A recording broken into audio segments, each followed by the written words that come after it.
Hello everyone, welcome to computer science e class. इस video के अंदर हमारा टॉपिक है नेटवर्क क्लासिफिकेशन। तो जल्दी से हम पहले क्वेश्चंस देख लेते हैं जिनके आंसर आपको इस वीडियो के अंदर मिल जाएंगे। सबसे पहले हम देखेंगे कि हम डिफरेंट डिफरेंट नेटवर्क्स को, चाहे हम कंप्यूटर नेटवर्क्स की बात करें चाहे किसी और नेटवर्क की बात करें, उनको हम कैसे कैटेगराइज करते हैं, कैसे उनकी क्लासिफिकेशन करते हैं। ऐसी कौन सी चीज़ ध्यान में रखी जाती है जिसके बेस पे हम डिफरेंट डिफरेंट कैटेगरीज डिफाइन करते हैं किसी भी नेटवर्क की। उसके बाद हम देखेंगे कि लोकल एरिया नेटवर्क क्या होता है। उसके बाद देखेंगे हम मेट्रोपॉलिटन एरिया नेटवर्क क्या होता है, वाइड एरिया नेटवर्क क्या होता है, और लास्ट में हम देखेंगे पर्सनल एरिया नेटवर्क क्या होता है। तो ये हमारे कुछ क्वेश्चंस हैं जिनके जवाब आपको इस वीडियो के अंदर मिल जाएंगे। तो स्टार्ट करते हैं। पहले हम नेटवर्क क्लासिफिकेशन से, नेटवर्क क्लासिफिकेशन क्या होती है। अगर हम बात करें किसी भी नेटवर्क की, तो अगर हमने उनको डिवाइड करना है कि अलग अलग कैटेगरीज के अंदर कौन कौन सी कैटेगरी में हम कौन सा नेटवर्क रखेंगे, तो वो हम डिफाइन करने के लिए उसका लेते हैं जियोग्राफिकल एरिया, कितना वो नेटवर्क कवर करता है। उसके हिसाब से हम उसकी कैटेगरी डिफाइन करते हैं नेटवर्क क्लासिफिकेशन के अंदर। तो आप कह सकते हैं कि लोकेशन ऑफ द कंप्यूटर को जब हम लेते हैं तो उसके हिसाब से हम डिसाइड करते हैं कि किस कैटेगरी के अंदर हमने कोई भी नेटवर्क को रखना होता है, या फिर आप बोल सकते हैं जियोग्राफिकल एरिया। अगर हम इसके बेस के ऊपर ही बात करें तो चार टाइप के हम नेटवर्क डिफाइन कर सकते हैं, और उनको हम एक एक करके अभी हम यहाँ पे अंडरस्टैंड करेंगे। सबसे पहला होता है लोकल एरिया नेटवर्क, जिसको हम शॉर्ट फॉर्म में लैन बोल देते हैं। लोकल एरिया नेटवर्क क्या होता है? एक स्मॉलर जियोग्राफिकल एरिया को ये कवर करता है, जैसे कि हमारा घर हो गया, ऑफिस हो गया, बिल्डिंग हो गई, स्कूल हो गया, कॉलेज हो गया, कोई लैब हो गई, या फिर कोई हॉस्पिटल हो गया। ऐसे मतलब कहने का ये है कि जहाँ पे एक बिल्डिंग कवर हो रही है उस एरिया के अंदर, उस नेटवर्क के अंदर, उसको हम बोलेंगे लोकल एरिया नेटवर्क। लोकल शब्द से आप अंडरस्टैंड कर सकते हैं जो हमारे आसपास के कंप्यूटर्स हैं, जिनको जब उनको हम आपस में जोड़ देंगे तो उससे हमारा लोकल एरिया नेटवर्क बन जाता है। अगर हम टिपिकल नैन कॉन्फ़िगरेशन की बात करें तो उसके अंदर हम मोस्टली यूज़ करते हैं एक ऐसा कंप्यूटर जिसको हम बोलते हैं फाइल सर्वर, और जो बाकी उसके साथ कंप्यूटर्स अटैच होते हैं उनको हम बोलते हैं वर्क स्टेशंस। तो आप कह सकते हैं कि लैन के अंदर एक ऐसा कंप्यूटर होगा जो फाइल सर्वर का काम करेगा, और बाकी कंप्यूटर उससे कनेक्टेड होंगे, और उस फाइल सर्वर के थ्रू ही आपस में डाटा को एक्सचेंज कर सकते हैं, या फिर जो अपनी फाइल्स हैं, जो भी सॉफ्टवेयर उन्होंने यूज़ करने हैं, वो फाइल सर्वर से एक्सेस कर सकते हैं। फाइल सर्वर के ऊपर बहुत सारे सॉफ्टवेयर्स, जिससे उसने फाइल सर्वर ने पूरे नेटवर्क को मैनेज करना होता है, या फिर उसके साथ जो भी डिवाइसेस लगी होती हैं डिफरेंट डिफरेंट उस नेटवर्क के अंदर, उनको मैनेज करना होता है। तो वो सारे सॉफ्टवेयर फाइल सर्वर के ऊपर हम इंस्टॉल करके रखते हैं।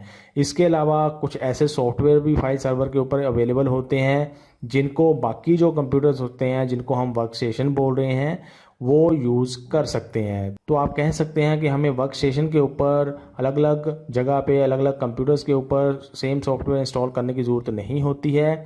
आप फाइल सर्वर के ऊपर ही उस सॉफ्टवेयर को इंस्टॉल कर सकते हैं, और बाकी जितने भी वर्क स्टेशंस होंगे वो उसी सॉफ्टवेयर को फाइल सर्वर से एक्सेस कर सकते हैं। लेकिन ऐसा हम हर एक सॉफ्टवेयर के साथ नहीं कर सकते हैं, इसलिए कुछ सॉफ्टवेयर हम फाइल सर्वर के ऊपर रखते हैं जो सारे शेयर कर सकते हैं, और बाकी जो ऐसे सॉफ्टवेयर्स हैं जो हम शेयर नहीं कर सकते हैं वो हम डिफरेंट डिफरेंट वर्क स्टेशन के ऊपर उनको इंस्टॉल करते हैं। फाइल सर्वर जो होता है वो वर्क स्टेशन से ज़्यादा पावरफुल होता है, ज़्यादा उसका हार्डवेयर अच्छा होता है, उसकी सॉफ्टवेयर को मैनेज करने का उसके अंदर पावर जो होती है, जो कैपेबिलिटी उसकी होती है, वो ज़्यादा अच्छी होती है, क्योंकि उसने पूरे नेटवर्क को भी मैनेज करना होता है। वर्क स्टेशन का काम क्या है? उसने तो सिर्फ अपना काम करना है, अपने हिसाब से काम करना है, जो भी उसको काम दिया गया है, बाकी उसको पूरे नेटवर्क से लेना देना नहीं होता है। लेकिन जो फाइल सर्वर होता है उसने पूरे नेटवर्क को भी मैनेज करना होता है, उस नेटवर्क के अंदर अलग अलग डिवाइसेस जो लगी हैं उनको भी मैनेज करना होता है। तो इसीलिए इसका जो ज़्यादा पावरफुल होना ज़रूरी होता है। इसीलिए हम बोलते हैं कि file server should be more powerful than the connected work stations to the network. अगर हम बात करें लैन की, तो उसके अंदर मोस्टली हम यूज़ करते हैं बाउंडेड मीडिया को। बाउंडेड मीडिया आपने अंडरस्टैंड किया हुआ है पिछली वीडियोस के अंदर क्या होता है और क्यों हम उनको यूज़ करते हैं, या कहाँ कहाँ पे उनको हम यूज़ कर सकते हैं, और ऐसे कौन कौन से बाउंडेड मीडियाज़ हैं जो हम यूज़ कर सकते हैं। तो लैन के अंदर, लोकल एरिया नेटवर्क के अंदर मोस्टली हम बाउंडेड मीडियाज़ को ही यूज़ करते हैं अगर हमने डिफरेंट डिफरेंट डिवाइसेस को आपस में कनेक्ट करना होता है। तो ये तो थी इंट्रोडक्शन लोकल एरिया नेटवर्क के बारे में। अभी हम इसको एक ग्राफिकल इमेज के द्वारा अंडरस्टैंड करने की कोशिश करते हैं। जैसे कि आप इस इमेज के अंदर देख सकते हैं, इसमें एक सर्वर है, वो सर्वर कनेक्ट किया गया है एक हब से। हब क्या होती है? एक ऐसा कंपोनेंट होता है कंप्यूटर नेटवर्क का जो हम यूज़ करते हैं कई सारी डिवाइसेस को आपस में कनेक्ट करने के लिए। आप यहाँ पे इमेज में देख सकते हैं एक सेंट्रल हब है, उसी के साथ सारे अलग अलग कंप्यूटर्स कनेक्टेड हैं और वो आपस में डाटा को शेयर कर सकते हैं। तो हब क्या है? एक ऐसी डिवाइस होती है जो मल्टीपल डिवाइसेस को आपस में कनेक्ट करने का काम करती है through wired connection, through bounded media. तो इस इमेज के अंदर एक सर्वर हो गया, वो हब से कनेक्टेड है और हब से ही बाकी सारे वर्क स्टेशंस कनेक्टेड हैं। वर्क स्टेशंस के अंदर आप डिफरेंट डिफरेंट कंप्यूटर्स रख सकते हैं या फिर आप प्रिंटर को भी अटैच कर सकते हैं। तो वो सारी चीज़ें आप यहाँ पे देख सकते हैं। तो इसको हम एक बोल सकते हैं कि ये एक लोकल एरिया नेटवर्क है। अब यहाँ पे क्या होगा? वर्क स्टेशंस जो हैं वो हब के थ्रू सर्वर को कॉन्टैक्ट कर सकते हैं। सर्वर के ऊपर जो भी सॉफ्टवेयर इंस्टॉल है उनको यूज़ कर सकते हैं, या फिर अपनी फाइल्स को अगर उन्होंने स्टोर करना है वर्क सर्वर के ऊपर तो वो कर सकते हैं। तो ये सारे काम अगर करने हैं तो हम इस इमेज को अंडरस्टैंड कर सकते हैं लोकल एरिया नेटवर्क के लिए।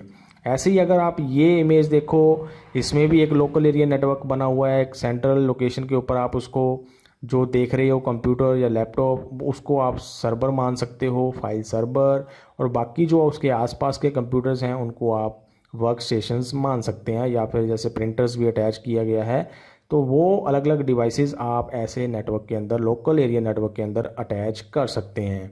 जो लोकल एरिया नेटवर्क होता है उसका ग्राफिकल एरिया अगर हम बात करें स्मॉलर होता है, जैसे कि आपने पीछे भी देखा, बिल्डिंग हो सकती है, स्कूल हो सकता है, हॉस्पिटल हो सकता है। तो ऐसे आप लोकल एरिया नेटवर्क बना सकते हैं उस एरिया के कंप्यूटर्स को आपस में जोड़ के।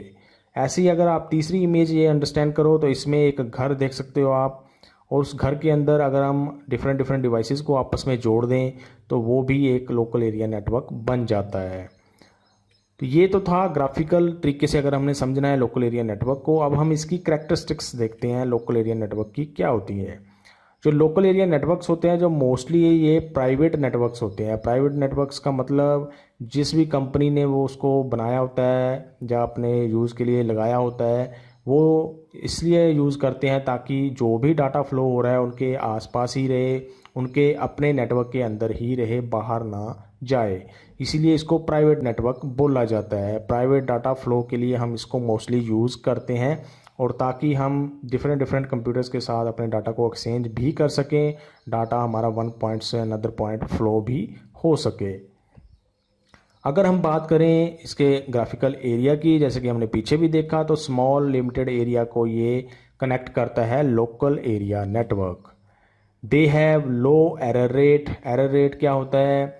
सपोज करो आपने कुछ डाटा सेंड किया, वो क्या एक ही टाइम में दूसरी जगह पे पहुंच गया डेस्टिनेशन के ऊपर या नहीं। जितनी बार वो एरर आता रहेगा, मतलब सपोज करो आपने 10 पैकेट्स या 10 डाटा का आपने कुछ छोटे छोटे पार्ट्स में डिवाइड करके उसको भेजा डेस्टिनेशन के ऊपर, उसमें से 8 तो वहाँ पे पहुँच गए, लेकिन 2 पैकेट्स बीच में कहीं ख़राब हो गए या करप्ट हो गए या वहाँ पे डेस्टिनेशन के ऊपर नहीं पहुँचे, तो वो क्या हो जाता है? Error rate. कि दोबारा से अब उन 2 पैकेट्स को डिमांड करना पड़ेगा, फिर से वो सोर्स उसको सेंड करेगा उन 2 पैकेट्स को, फिर से वो डेस्टिनेशन के ऊपर पहुंचेंगे। अगर फिर से कोई एरर आ जाता है तो एरर रेट और बढ़ जाएगा। ऐसे एरर रेट बढ़ता जाता है जैसे जैसे हमारा जो नेटवर्क है वो बड़ा होता जाता है। अगर हम बात करें लोकल एरिया नेटवर्क की, तो उसमें जो एरर रेट होते हैं वो लो होते हैं, या फिर आप एक तरह से बोल सकते हो बहुत ही कम होते हैं या बिल्कुल भी नहीं होते हैं error rates local area network के अंदर। हाई बैंडविड्थ होती है, रेंज इनकी हो सकती है 1 Mbps टू 100 Mbps। आजकल हम बात करें तो इससे ज़्यादा भी कैपेसिटी के या बैंडविड्थ के हमें लोकल एरिया नेटवर्क मिल जाते हैं। अगर हम बात करें इसके मीडिया, कौन सा मीडिया यूज़ करता है? Transmission media. तो गाइडेड मीडिया ये ट्रांसमिशन के लिए यूज़ करता है, सिग्नल्स को सेंड करने के लिए from one point two another point. अगर हम बात करें प्रोपेगेशन डिले की, तो प्रोपेगेशन डिले क्या होता है? प्रोपेगेशन डिले हमें बताता है कि कितना टाइम लगा हमारा जो डाटा हमने सेंड किया था सोर्स से डेस्टिनेशन को, उसको पहुंचने में डेस्टिनेशन के ऊपर। सपोज करो आपने सोर्स से कुछ भी डाटा सेंड किया, कुछ सिग्नल सेंड किया, वो डेस्टिनेशन के ऊपर कितने टाइम में पहुंचा उसको हम बोलते हैं प्रोपेगेशन डिले। तो जो लैंस होते हैं उनके अंदर प्रोपेगेशन डिले लगभग आप कह सकते हैं बहुत ही कम होता है या फिर बिल्कुल भी नहीं होता है। जैसे ही हम डाटा सेंड करते हैं वो दूसरी तरफ उसी टाइम में रियल टाइम के अंदर लगभग पहुंच जाता है। प्रोपेगेशन डिले की हमें यहाँ पे प्रॉब्लम बहुत कम आती है लोकल एरिया नेटवर्क के अंदर। ये तो था हमारा पहला कैटेगरी लोकल एरिया नेटवर्क। दूसरे पे ऊपर हम चलते हैं, वो है मेट्रोपॉलिटन एरिया नेटवर्क, जिसको हम मैन बोलते हैं शॉर्ट फॉर्म के अंदर। जो मेट्रोपॉलिटन एरिया नेटवर्क्स होते हैं वो थोड़ा सा वाइडर एरिया कवर कर लेते हैं। अगर हम बात करें उसके कितने कंप्यूटर या कितनी डिवाइसेस को आपस में वो कनेक्ट कर सकता है, लगभग 50 किलोमीटर की अगर हम रेंज की बात करें तो इतने एरिया के अंदर अगर हम कंप्यूटर्स को या डिवाइसेस को आपस में जोड़ते हैं तो उसको हम बोलेंगे कि वो है एक मेट्रोपॉलिटन एरिया नेटवर्क। तो आप कंपेयर कर सकते हैं, लोकल एरिया नेटवर्क हमारा एक बिल्डिंग या एक स्कूल हो सकता है या एक हॉस्पिटल हो सकता है, उसका आप देख सकते हैं कितना रेंज वो कवर करता है।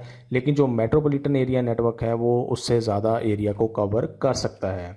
अगर हम मैन या वैन दोनों को कंपेयर करें तो जो मैन होता है उसका जो ग्राफिकल एरिया होता है वो वैन से कम होता है। वैन हमने तीसरा इसका टाइप देखना है नेटवर्क का, जो होता है वाइड एरिया नेटवर्क, सबसे ज़्यादा एरिया कवर करता है वाइड एरिया नेटवर्क। तो जो मैन होता है वो एक तरह से हम उसको मिडल में रख सकते हैं लैन और वैन के। लैन सबसे कम स्मॉल एरिया यूज़ करता है और जो वैन होता है वो सबसे ज़्यादा एरिया को कवर कर सकता है। जो मैन होते हैं वो अगर हम उसकी बात करें तो वो पूरी की पूरी सिटी को कवर करने के लिए मोस्टली हम यूज़ करते हैं। सिटी है, आपका टाउन है कोई, तो उसके अंदर जितने भी डिवाइसेस हैं उनको अगर हमने आपस में जोड़ना है तो हम मेट्रोपॉलिटन एरिया नेटवर्क का यूज़ करते हैं। ऑब्जेक्टिव क्या है मैन का कि हम डिफरेंट डिफरेंट जो लोकल एरिया नेटवर्क्स हैं अलग अलग जगह पे एक सिटी के अंदर हो सकते हैं, या फिर हम सीधा ही बोल सकते हैं कि 50 किलोमीटर के एरिया के अंदर जितने भी लोकल एरिया नेटवर्क्स हैं जब उनको आपस में जोड़ देंगे तो उससे हमारा एक मेट्रोपॉलिटन एरिया नेटवर्क बन जाता है। जो मैन होता है उसकी कुछ कैरेक्टरिस्टिक्स जो हैं वो लैन से मिलती जुलती होती हैं और कुछ कैरेक्टरिस्टिक्स वो वैन से भी लेता है। मतलब कहने का ये हुआ कि कुछ फीचर्स जो लैन के अंदर अवेलेबल थे वो मैन में भी आपको मिलेंगे, या फिर कुछ फीचर्स जो वैन के अंदर आपको अवेलेबल हैं वो आपको मैन के अंदर भी मिल जाते हैं। कम्युनिकेशन के लिए क्या यूज़ करता है metropolitan area network? Guided media भी यूज़ कर सकता है, अनगाइडेड मीडिया भी यूज़ करता है। जनरली हम इसके अंदर कोएक्शियल केबल या फिर माइक्रोवेव कम्युनिकेशन को यूज़ करते हैं as signal transmission media. Characteristics क्या हैं इसकी? पहली, इट कवर्स टाउन और सिटीज़, ज़्यादा जोग्राफिकल एरिया को कवर करता है अप टू 50 किलोमीटर्स। और उसके बाद गाइडेड या फिर अनगाइडेड मीडिया को यूज़ कर सकता है ट्रांसमिशन के लिए। और जो इसकी बैंडविड्थ होती है वो मॉडरेट होती है। मतलब कहने का ये है कि लैन के अंदर हमें सबसे ज़्यादा बैंडविड्थ मिल जाती है, उसके बाद थोड़ी सी लो बैंडविड्थ हमें मेट्रोपॉलिटन एरिया नेटवर्क के अंदर मिलती है। अगर हम बात करें इसको कंपेयर करें लैन, मैन और वैन को, तो हम मिडल में रख सकते हैं मेट्रोपॉलिटन एरिया नेटवर्क को लैन के और वाइड एरिया नेटवर्क के। इसलिए यहाँ पे लिखा हुआ moderate bandwidth ranging from 5 Mbps to 10 Mbps। उसके बाद अगर हम बात करें प्रोपेगेशन डिले की, तो मैन के अंदर जो प्रोपेगेशन डिले होता है वो मॉडरेट होता है।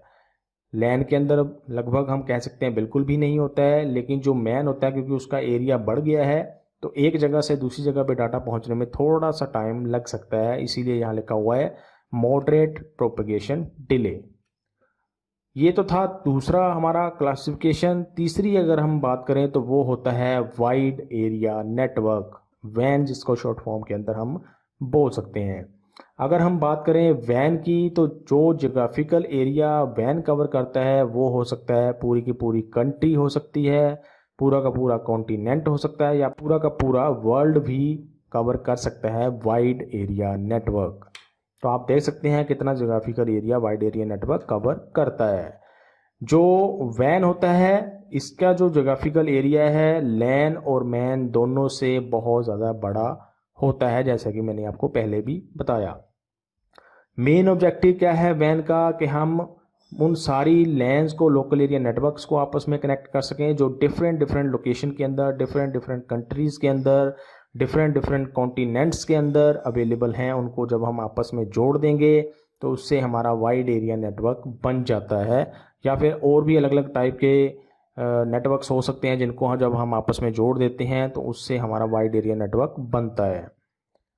इंटरनेट की अगर हम बात करें तो वो एक लार्जेस्ट वाइड एरिया नेटवर्क है, अवेलेबल है। अगर हम करंट सिचुएशन की बात करें या करंट टाइम की बात करें तो internet largest wide area network available है, जिसका हम यूज़ करते हैं डिफरेंट डिफरेंट लोकेशंस से डिफरेंट डिफरेंट कंप्यूटर्स को आपस में कनेक्ट करने के लिए। वाइड एरिया नेटवर्क के अंदर यूजुअली हम अनगाइडेड मीडिया को ही यूज़ करते हैं, जिसके अंदर रेडियो वेव्स यूज़ कर सकते हैं, माइक्रोवेव्स या फिर सैटेलाइट कम्युनिकेशन को हम यूज़ कर सकते हैं। वाइड एरिया नेटवर्क के अंदर हम गाइडेड मीडिया का यूज़ होते हुए भी देखते हैं, जैसे कि टेलीफोन लाइंस का हम यूज़ देखते हैं। ब्रॉडबैंड अगर हम कनेक्शन लेते हैं तो उसके अंदर हम देखते हैं, हमें पता ही है कि टेलीफोन लाइंस का यूज़ होता है, हमारे घरों तक पहुंचता है वो ब्रॉडबैंड का कनेक्शन। तो उसके अंदर टेलीफोन लाइंस का यूज़ किया जाता है हमें इंटरनेट के साथ कनेक्ट करने के लिए या वाइड एरिया नेटवर्क के साथ कनेक्ट करने के लिए। करैक्टरिस्टिक्स अगर हम इसकी देखें वाइड एरिया नेटवर्क की, तो लार्जर ज्योग्राफिकल एरिया को ये कवर कर सकता है, जैसे कि कंट्री, कॉन्टिनेंट या फिर पूरा का पूरा वर्ल्ड। अगर हम बात करें ट्रांसमिशन मीडिया की, तो गाइडेड या फिर अनगाइडेड मीडिया दोनों टाइप के मीडिया को ये यूज़ कर सकता है। हैव लो बैंडविड्थ जैसे कि मैंने आपको पहले भी बताया कि जैसे जैसे एरिया बड़ा होता जाएगा वैसे वैसे जो बैंडविड्थ है वो थोड़ी सी कम होती जाएगी किसी भी नेटवर्क की। तो वाइड एरिया नेटवर्क क्योंकि बहुत ज़्यादा एरिया को कवर करता है तो इसकी जो बैंडविड्थ होती है कंपैरिजन में, अगर हम इसको कंपेयर करें लैन के साथ या फिर मैन के साथ, तो उनके कंपैरिजन में इसकी बैंडविड्थ जो है वो लो होती है, कम होती है। प्रोपेगेशन डिले की अगर हम बात करें तो सबसे ज़्यादा प्रोपेगेशन डिले जो है वो वाइड एरिया नेटवर्क के अंदर हमें मिलता है।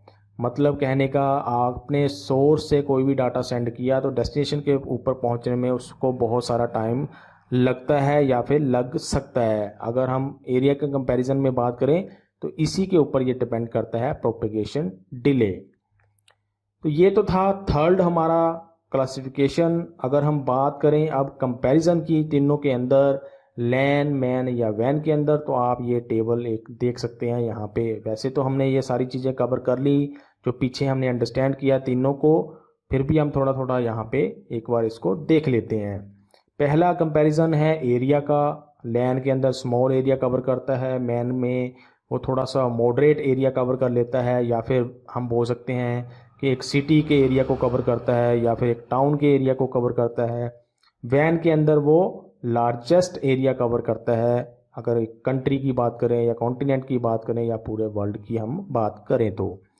मीडिया कौन सा यूज़ किया जाता है? Transmission media. लैन में हम गाइडेड मीडिया यूज़ करते हैं मोस्टली, मैन में वो दोनों यूज़ कर सकता है, और जो वैन होता है जनरली उसके अंदर हम अनगाइडेड मीडिया यूज़ करते हैं, लेकिन कुछ केसेस के अंदर हम गाइडेड मीडिया भी यूज़ करते हैं। अगर हम स्पीड की बात करें तो सबसे ज़्यादा स्पीड हमें लैन के अंदर मिलती है, क्योंकि लोकल में होते हैं सारे डिवाइसेस, तो डाटा ट्रांसमिशन रेट हमें ज़्यादा मिल जाता है उसके अंदर। मैन की अगर हम बात करें तो मॉडरेट स्पीड हमें मिल जाती है, एरिया ज़्यादा कवर कर रहा है तो स्पीड थोड़ी सी कम हो जाती है। अगर हम वैन की बात करें, क्योंकि लार्जेस्ट एरिया कवर करता है तो उसकी स्पीड भी हमें थोड़ी सी और ज़्यादा कम मिलती है। प्रोपेगेशन डिले अगर हम अगला कंपैरिजन देखें तो प्रोपेगेशन डिले लैन के अंदर लगभग नहीं होता है, मैन के अंदर वो थोड़ा सा हमें मॉडरेट मिलता है। थोड़ा सा प्रोपेगेशन डिले हमें मैन मेट्रोपॉलिटन एरिया नेटवर्क के अंदर मिल जाता है। और उसके बाद अगर हम बात करें वाइड एरिया नेटवर्क की तो उसमें सबसे ज़्यादा हमें प्रोपेगेशन डिले की प्रॉब्लम आती है। एरर रेट की अगर हम बात करें तो लोकल एरिया नेटवर्क में एरर रेट भी बहुत कम होता है या बिल्कुल भी नहीं होता है। मेट्रोपॉलिटन एरिया के नेटवर्क के अंदर वो मॉडरेट होता है, या फिर आप बोल सकते हैं मीडियम रेंज के अंदर हम उसको रख सकते हैं। उसके बाद वाइड एरिया नेटवर्क के अंदर सबसे ज़्यादा एरर रेट्स हमें मिलते हैं। अगर हम अगले कंपैरिजन की बात करें तो वो होता है डिज़ाइन या फिर मेंटेनेंस की बात करें, तो लैन को बनाना आसान होता है या मेंटेन करना आसान होता है सब में से। अगर हम बात करें मेट्रोपॉलिटन एरिया नेटवर्क की तो उसको मैनेज करना या बनाना थोड़ा सा मॉडरेट डिफ़िकल्ट हो सकता है, और जो मैन होता है वो सबसे ज़्यादा डिफ़िकल्ट या फिर हमें उसके ज़्यादा कॉस्ट लगाना पड़ता है, ज़्यादा हमें उसको टाइम लगाना पड़ता है, ज़्यादा हमें उसके अंदर डिवाइसेस यूज़ करनी पड़ती हैं उसको बनाने के लिए। उसके बाद किस लिए हम यूज़ करते हैं डिफरेंट डिफरेंट नेटवर्क्स को, यूज्ड फॉर के अंदर हम कंपेयर कर सकते हैं। लैन को हम यूज़ करते हैं स्कूल में, कॉलेज में, या फिर हॉस्पिटल्स के अंदर, या अपने घर के अंदर आप यूज़ कर सकते हैं। उसके बाद जो मैन होता है मेट्रोपॉलिटन एरिया नेटवर्क, उसके अंदर हम यूज़ करते हैं उसको टाउन के अंदर या फिर सिटीज़ के अंदर। और जो लास्ट है हमारा वाइड एरिया नेटवर्क, उसको हम यूज़ करते हैं मोस्टली कंट्री, कॉन्टिनेंट्स या पूरे वर्ल्ड के डिवाइसेस को आपस में जोड़ने के लिए। तो ये तो हो गया कंपैरिजन तीनों के बीच में। अभी हम चलते हैं लास्ट क्लासिफिकेशन के ऊपर। लास्ट कैटेगरी जो हमारी नेटवर्क क्लासिफिकेशन के अंदर हम रखते हैं वो होती है पर्सनल एरिया नेटवर्क, पैन, जिसको हम शॉर्ट फॉर्म के अंदर बोल सकते हैं। पर्सनल एरिया नेटवर्क की अगर हम बात करें तो वो बहुत छोटे से एरिया को कवर करने के लिए हम इसको यूज़ करते हैं। जैसे कि एक हमारा एक कमरा हो गया, उसके अंदर के अगर हमारी डिवाइसेस हैं, जो हमारी पर्सनल डिवाइसेस हैं, जब उनको हम आपस में जोड़ते हैं तो उससे हमारा बन जाता है पर्सनल एरिया नेटवर्क। जो पर्सनल एरिया नेटवर्क होता है वो कुछ मीटर के अंदर ही हम उसको यूज़ करते हैं। जैसे 5 से 10 मीटर के अंदर आपने यूज़ कर लिया, या फिर 15-20 मीटर तक आप इसको यूज़ कर सकते हैं। मेन ऑब्जेक्टिव क्या है पैन का, कि हमने अपनी पर्सनल डिवाइसेस को आपस में कनेक्ट करना होता है, इंफॉर्मेशन को एक्सचेंज करने के लिए, शेयर करने के लिए। सपोज़ करो आपके पास 2 मोबाइल फ़ोन्स हैं, जब उन दोनों को आपस में आप जोड़ देते हो तो उससे जो नेटवर्क बनेगा वो बनेगा personal area network. Personal area network को बनाने के लिए हम दोनों टाइप के मीडियाज़ को यूज़ कर सकते हैं। गाइडेड मीडिया को यूज़ कर सकते हैं जिसके अंदर हम यूएसबी केबल यूज़ कर सकते हैं, जिसको हम डाटा केबल भी बोलते हैं, या फिर आप अनगाइडेड मीडिया के अंदर ब्लूटूथ को यूज़ कर सकते हैं। एग्जाम्पल के लिए हम ले सकते हैं, सपोज़ करो आपने मोबाइल फ़ोन को अपने कंप्यूटर के साथ जोड़ दिया तो वो भी एक पर्सनल एरिया नेटवर्क बनेगा, क्योंकि बहुत छोटा सा एरिया ये कवर कर रहा है पर्सनल एरिया नेटवर्क के अंदर। अगर हम बात करें करैक्टरिस्टिक्स की, तो जो पर्सनल एरिया नेटवर्क होता है ज़्यादा स्पेस की इसको ज़रूरत नहीं होती है, या एक्स्ट्रा स्पेस की इसको ज़रूरत नहीं होती है। हम जहाँ पे हमारी डिवाइस है वहीं से उसको डायरेक्टली कनेक्ट कर सकते हैं। एक्स्ट्रा स्पेस हमें रिक्वायरमेंट नहीं पड़ती है पर्सनल एरिया नेटवर्क को बनाने के लिए। ईज़ी टू यूज़ है, आप 2 मोबाइल फ़ोन्स को आपस में कनेक्ट कर सकते हैं ब्लूटूथ का यूज़ करके डाटा को शेयर करने के लिए। ईजिली हम वो कर सकते हैं। आजकल लगभग हर एक के पास स्मार्टफोन है, तो वो स्मार्टफोन आपस में कनेक्ट कर लेते हैं या कर सकते हैं डाटा को एक्सचेंज करने के लिए। तो उससे हमारा पर्सनल एरिया नेटवर्क बन जाता है जब हम उन दोनों डिवाइसेस को आपस में जोड़ते हैं डाटा को शेयर करने के लिए। हम पर्सनल एरिया नेटवर्क के अंदर बहुत सारी डिवाइसेस को एट ए टाइम कनेक्ट कर सकते हैं। वैसे तो हमें पता ही है कि नेटवर्क के अंदर हम एक से ज़्यादा डिवाइसेस को आपस में जोड़ते हैं या कनेक्ट कर सकते हैं। तो ऐसा ही पर्सनल एरिया नेटवर्क के अंदर भी पॉसिबल है कि हम एक से ज़्यादा डिवाइसेस को आपस में कनेक्ट कर पाएँ या कर सकें। तो आप मल्टीपल डिवाइसेस के बीच में at a time data share कर सकते हैं। तो ये थी सारी हमारी नेटवर्क की क्लासिफिकेशन कैटेगरीज, जिनके अंदर हम डिफरेंट लोकेशन ऑफ कंप्यूटर्स को यूज़ करके, लोकेशन ऑफ डिवाइसेस को यूज़ करके, जिनको हम आपस में जोड़ते हैं, उसके हिसाब से हमने अलग अलग कैटेगरीज़ को बना के रखा हुआ है। उसके हिसाब से हम डिफ़ाइन करते हैं कि किस कैटेगरी के अंदर हम किसी नेटवर्क को रख सकते हैं, डाटा को एक्सचेंज करते हैं जब हम नेटवर्क का यूज़ करके। आई होप आपको सारा टॉपिक अंडरस्टैंड हो गया होगा, लेकिन फिर भी अगर आपको कुछ क्वेश्चंस या कुछ क्वेरीज आपकी रह गई हैं तो आप कमेंट सेक्शन के अंदर उसके बारे में पूछ सकते हैं। अभी के लिए इस वीडियो के अंदर इतना ही। Thanks for watching.